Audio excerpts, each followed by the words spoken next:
So the Philadelphia Eagles heading into Week 10 are coming off their bye week, tied for first place with the Dallas Cowboys, and receive some familiar faces added onto this roster. Some guys we all remember like Jordan Matthews and Jay Ajayi. And what better way to kick off our second half of the season playing against the New England Patriots, the rematch of Super Bowl 52. Would you believe that I told you that we had a 10-point lead against Tom Brady and the Patriots, and that Tom Brady didn't throw a single touchdown in this game? For us to freaking lose this game 17-10.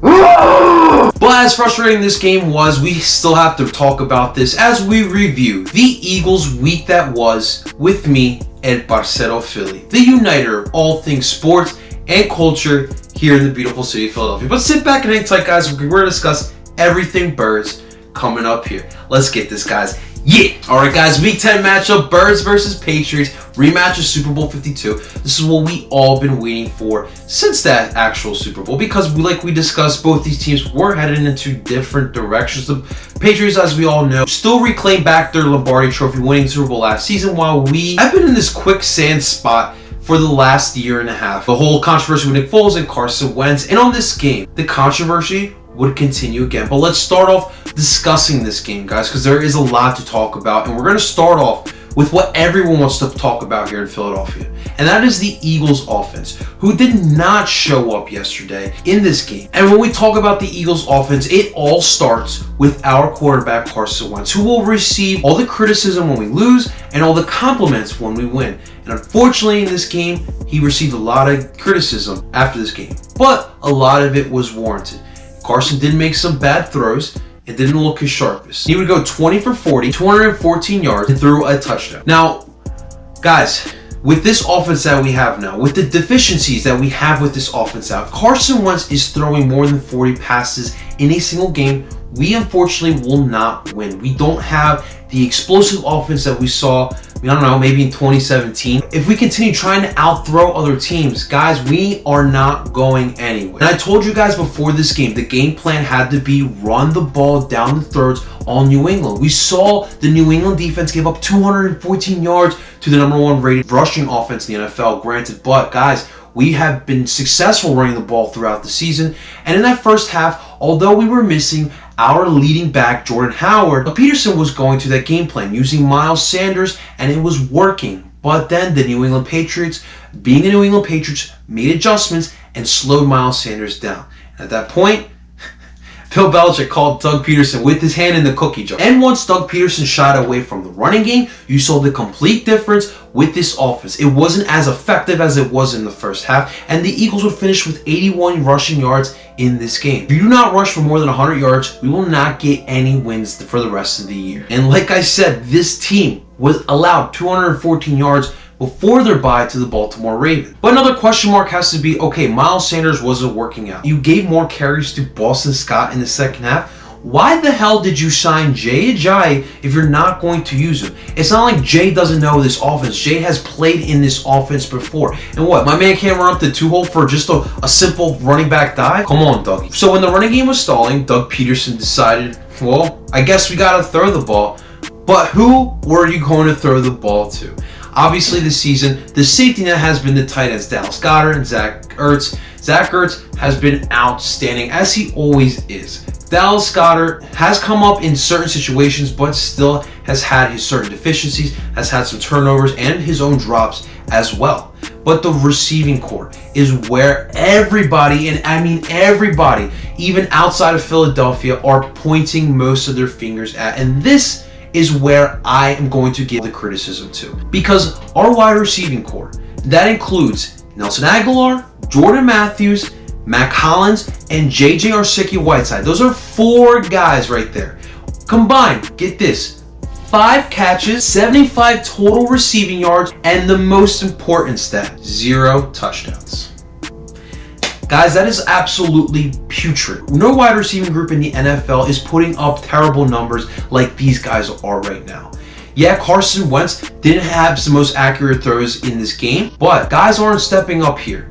And Jordan Matthews, I was so excited to see him back. He brings a breath of fresh air in this Eagles offense and in that wide receiving room as well. But he's shown you what he really is. And I told you guys that I wanted to see him in the slot role because that's where he had the most production. But when you also have Nelson Aguilar, who has his own deficiencies, you got a bunch of guys who can't start at the wide receiver position. And when we look at this wide receiving group, in 2016, in Doug Peterson's first year, when this offense was at the lowest of its low, who were the starting wide receivers? Jordan Matthews and Nelson Aguilar. In 2019, 3 years later, we are at another stall with this offense. Who are the starting wide receivers? Jordan Matthews, Nelson Aguilar. And the last facet of this offense, the offensive line, who is usually a dominating force on this team, unfortunately dealt with some injuries. Lane Johnson would suffer concussion early in this game and would be out for the rest of this game. We will see if he will be able to come back next week for the Seahawks game. So to replace Lane Johnson, we saw the return of Big V. My man got destroyed in this game. This O-line at times throughout this game did not give Carson Wentz enough time to throw accurate passes and would allow 5 sacks on this game. Now, I'm not going to put all those sacks on the offensive line. Carson Wentz also has to be able to know when to throw the ball away and not to hold on to the ball too long. Now, when it comes to the offense, guys, there is literally no bright spot here. But from what I'm seeing from the fans, they want to put all the criticism on Carson Wentz. What I see from Carson Wentz is a quarterback who is just overthinking things.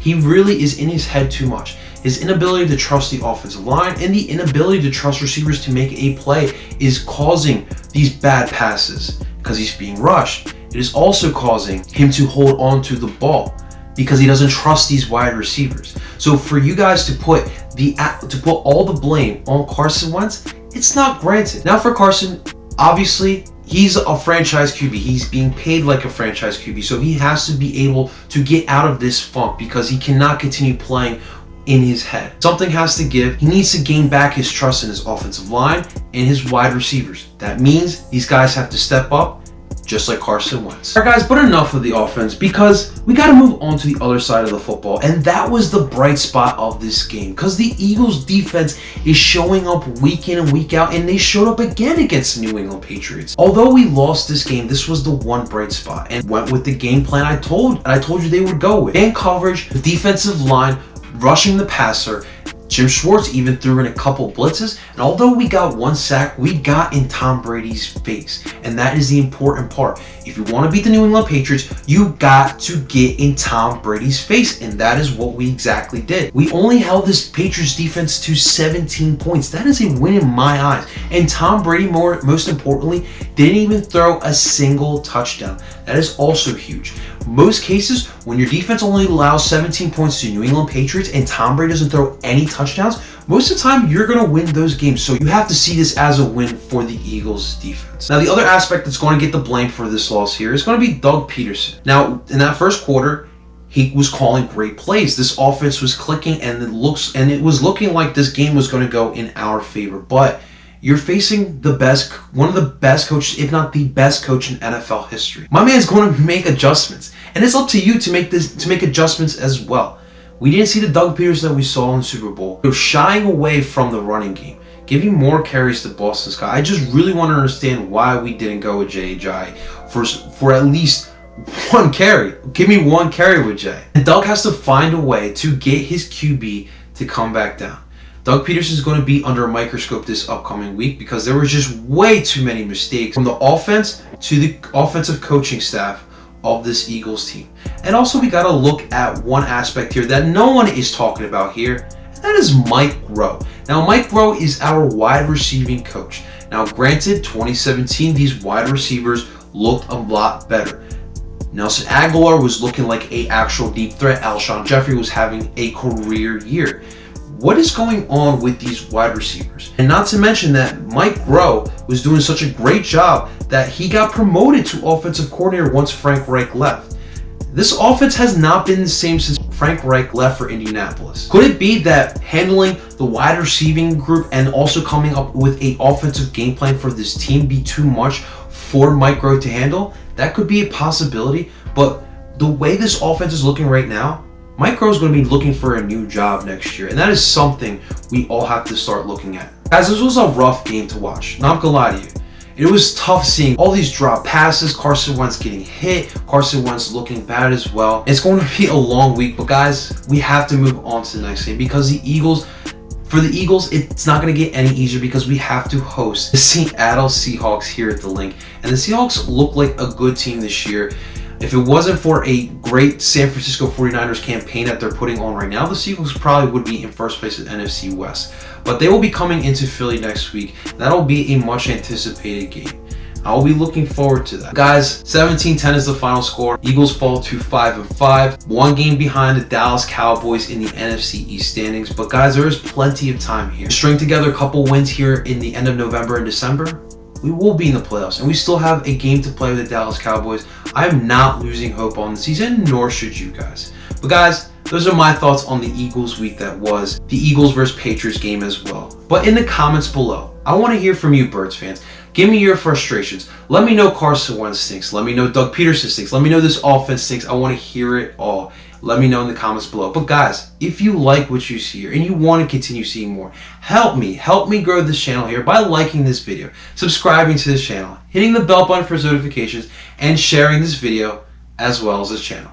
And if you want to talk to me on other social media, hit me up. Find me on Twitter at Parcero Philly and on Instagram at LEL_Parcero,